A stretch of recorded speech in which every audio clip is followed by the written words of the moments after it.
Alright, so maandamano has progressed for the better part of today, and like I promised, here is the day's briefing report. First up, the Communications Authority of Kenya has ordered all local media to stop covering the protests. Let me just read you the press release that they put out in brief. Reference is made to the above subject matter, which is live coverage of demonstrations. The live coverage of the June 25th, 2025 demonstrations are contrary to Articles 32, Subarticle 2 and yada yada yada of the Constitution of Kenya and Section 461 of the Kenya Information and Communications Act 1998. I think that just says it right there. That's 1998. This thing needs to be updated. Back to the script. This is therefore to direct all television and radio stations to stop any live coverage of the demonstrations forthwith. Failure to abide by this directive will result in regulatory action as stipulated in the Kenya Information and Communications Act 1998. Signed David Mugonyi, EBS, Director General / CEO. Huyo anajaribu tu kulinda kazi yake. There's nothing graphic about these protests. Protests are covered in the Constitution. This declaration is null and void. None should be abiding to such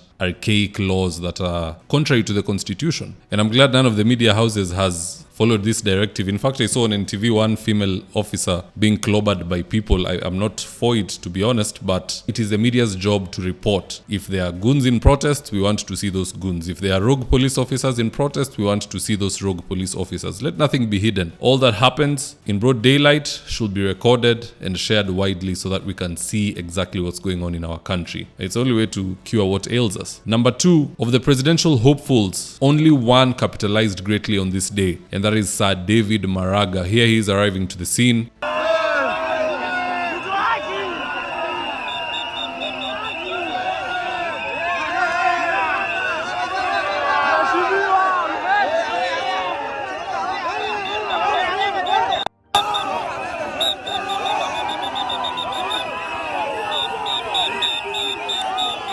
And he did not just arrive, he also gave a speech and told Kenyans to vote out this government. Here's the tip.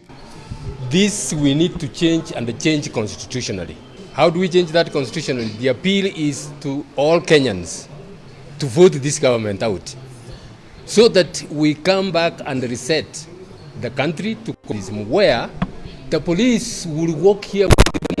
What the police will be concerned with is to make sure that nobody breaks into a shop. I really wonder where Matiang'i was. Ni kama hajui jinsi ya kutafuta kura ama hana haja. I don't know what's going on with this guy. Every time there's an opportunity to capitalize. Do you know if Matiang'i was to show up for protests, this would be his grand entrance. Grand entrance si uko JKIA kule unapokewa na watu. It is being where the people's interest is. If the interest is maandamano, be there. If the interest is one term, if the interest is finance bill, always circulate around the people's interest. He doesn't do it. He was nowhere to be seen. So as far as I'm concerned, Maraga is now the de facto senior most politician in Kisii politics. At one point it was Morara Kebaso, akatolewa, aliiba imagination ya watu kidogo. Then came in Fred Matiang'i. Not on his own volition, it's people who are pushing him. But from where he sits, Maraga has shown so much more maturity in politics, and any day you ask me, he is the senior most politician in Kisii politics. If there's anyone else, I'd beg for you to tell me in the comment section below. Number 3, let's have a quick geographic debrief. I did drive past car wash, and this is what I recorded.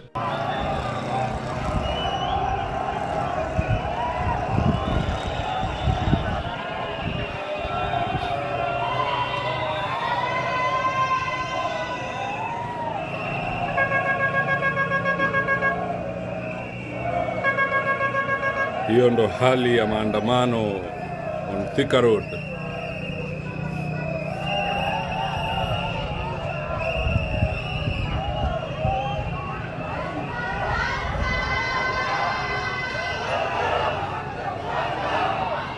One time.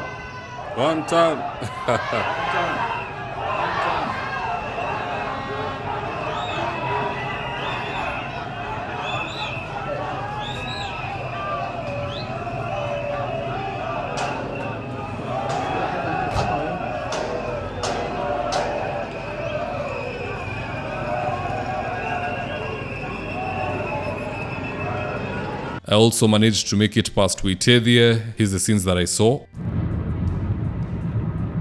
Guys, as you can see, Thika Road, it is totally shut down.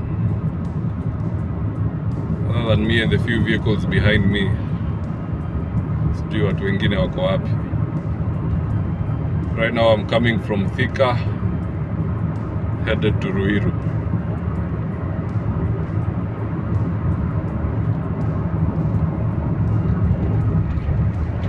Tumeona ma-AP wengi kwa barabara, si ndio bana?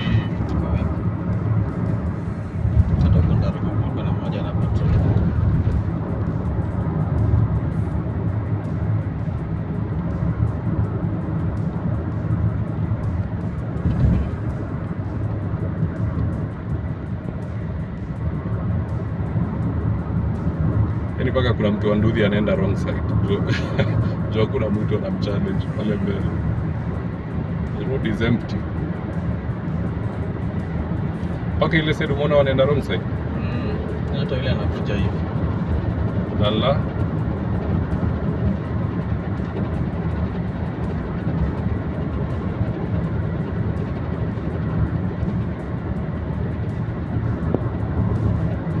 Serikali imeuziwa uoga.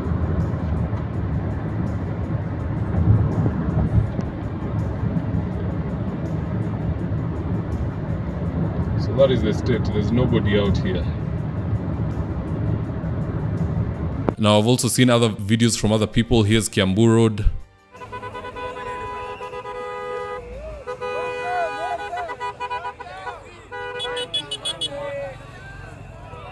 Here's Old Soaps.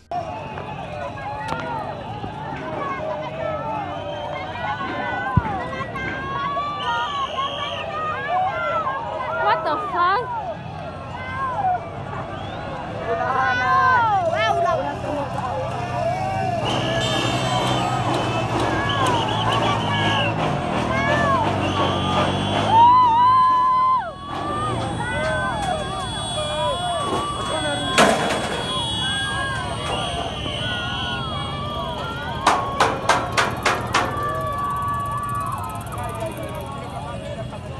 Now the main question here is, yeah, everybody was out protesting, well and good, we've seen that, but where was Raila and Ruto during these protests? We're used to the president coming out to say he'll deal with hooligans, yada yada, but this time around, guess where he was? He and Raila went to hide in Kilifi County. They looked around the country for a valid reason to not be in Nairobi, and they found one. The governor of Kilifi, Awan Mungaro, his father died, so they rushed there for the funeral. Here's the image.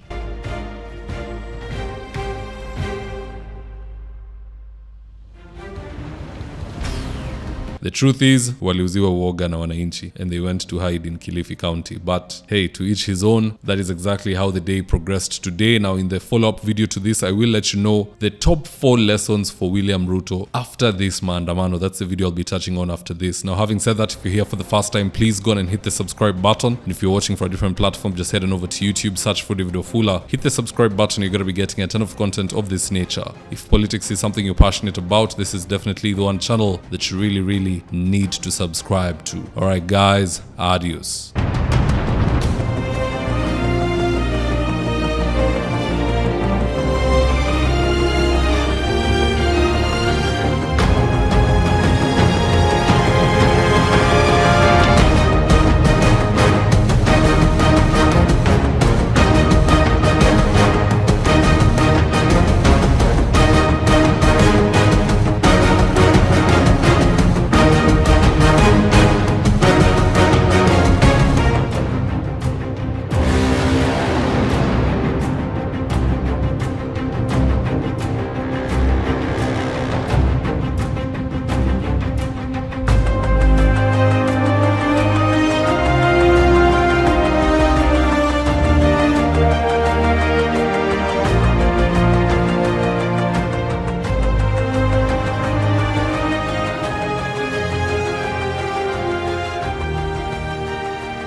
Thank you for choosing David Wafula as your primary news platform.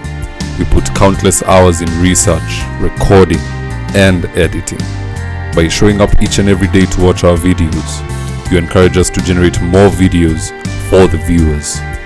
We are on a mission to inform, educate, and build a better tomorrow.